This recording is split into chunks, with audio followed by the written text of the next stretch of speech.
Kathi Kresol, local historian and operator of Haunted Rockford Events, tells the history of Powell Cemetery in rural Winnebago County, Illinois. Kathi relates some details of the lives of the people who established the small graveyard and of some of the people who are buried there.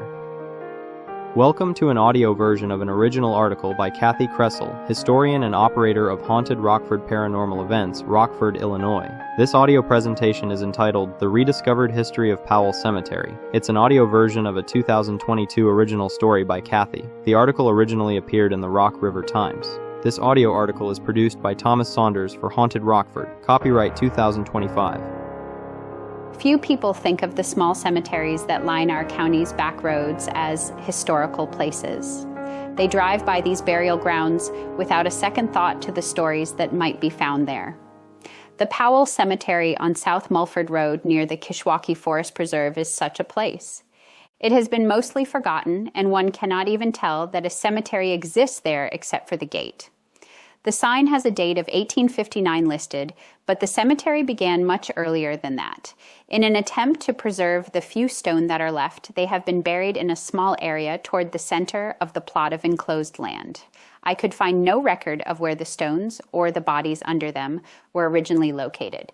Most of the people buried there in the early days of Winnebago County lived in nearby Butler Township. This would later become Cherry Valley. The area first was settled in 1835 when a man named Joseph P. Griggs built a house along the Kishwaukee River. Butler competed with a town a half-mile up the river named Newburgh. Both of these villages had stores, a hotel, a blacksmith, and mills. The name of Butler was changed to Cherry Valley sometime around 1851 or 1852 when the railroad chose to run through the town. The land that would later become the Powell Cemetery was owned by Adonijah C. Powell and his wife, Celestial. Adonijah was born in New York, and he and Celestial were married in Ohio before traveling to Illinois. They settled on the farm where the cemetery would be located. Adonijah was very active in the community and served as highway commissioner for the region. Cemetery records show burials began on the farm in the 1840s, though Adonijah would not apply for the cemetery to be registered until 1859. The earliest burial was Adonijah and Celestial's own infant daughter, Phoebe, who died on February 4th, 1846. They would bury 2 more children here before leaving the area for Michigan. 10-month-old Theodore was buried in September 1851, and 5-month-old Eliza in August of 1855. But it's the burials that came a few years later that tell of a much sadder tale.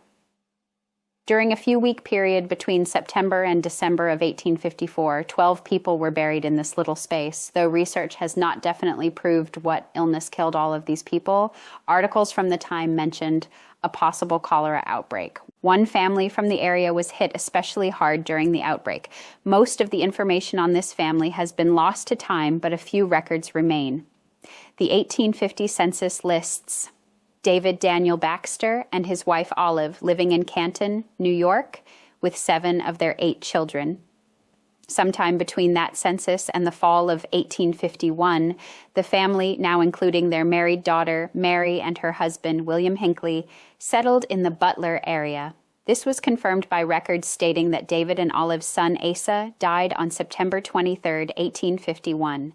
He was 2 years old and was buried in Powell.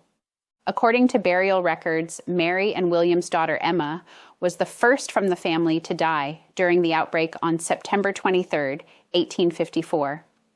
David and Olive's 20-year-old daughter, Cynthia, died on September 28th, followed the next day by her brother, Rinaldo, and her mother, Olive. David himself died on October the 3rd. Other families in the area suffered multiple losses, including the Powells. One does not even want to imagine what it must have been like for these families and their neighbors during this heartbreaking time.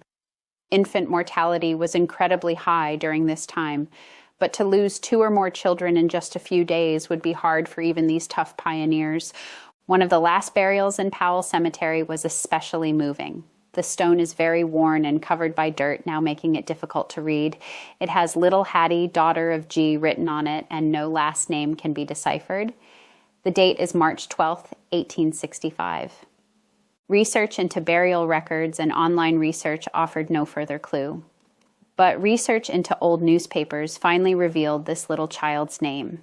She was 1 year old, Hattie Heath, daughter of G. and T.L. Heath. Hattie was Adonijah and Celestial's granddaughter. She died in their home and was buried in the little cemetery nearby. Hattie's mother, T. Lavina, wrote a poem that was published in the paper with the little girl's death notice. We miss our little loving girl. Yes, we miss her mirthful glee, her little toys nor silken curl will bring her back to me. In heaven she lives to suffer no more. She is not lost, only gone before, to wait for us on that blessed shore where loved ones part no more. These little cemeteries that dot Winnebago County roads are an important link to our county's beginnings. Time has worn away much of the information contained on the tombstones, and the stories of these early settlers are in danger of being lost. Hopefully, the next time you drive past one of these places, you may pause to reflect on the history that lies there. This is the end of our audio article. Thanks for listening.